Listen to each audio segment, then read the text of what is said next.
घ्या ना.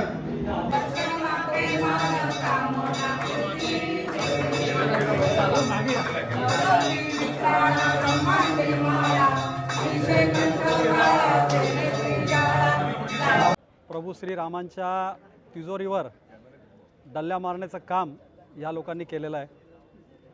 आणि हा डल्ला मारत असताना सुरुवातीला तुम्ही बघितलं असेल, न खाऊंगा न खाणे दूंगा, त्यानंतरचा प्रवास तुम्ही खा आणि आम्हालाही द्या अशा पद्धतीने चालू झाला।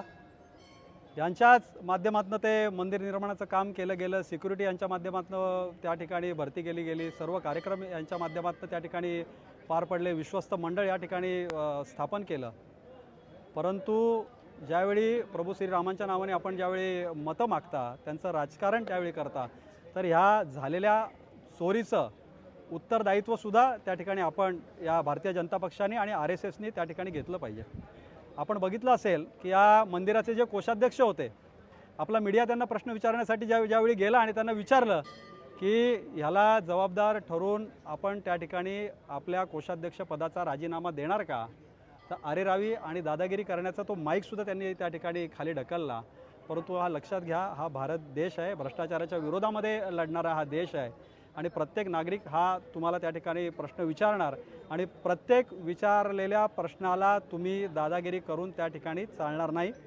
म्हणूनच हा जो भ्रष्टाचार केलेला आहे की अतिशय संतप्त अशी भावना पूर्ण भारतवासियांमध्ये आहे आणि याच्या विरोधामध्ये आमचे सन्मान्य प्रांताध्यक्ष हर्षवर्धनदादा सकपाळ यांच्या माध्यमातून संपूर्ण महाराष्ट्रामध्ये ही आंदोलनं केली जात आहेत। रघुपती राघव राजाराम पतित पावन सीताराम या माध्यमातून पसायदानचं आम्ही त्या ठिकाणी गायन करतोय आणि शांततापूर्ण मार्गाने आम्ही सत्याग्रह करतोय। तो सत्याग्रह आज आम्ही इथे ऐतिहासिक अशा कोपिनेश्वर मंदिरामध्ये सुद्धा केला आणि प्रभू श्रीरामांच्या चरणी प्रार्थना केली की या चोरांना कुठेतरी सद्बुद्धी दे।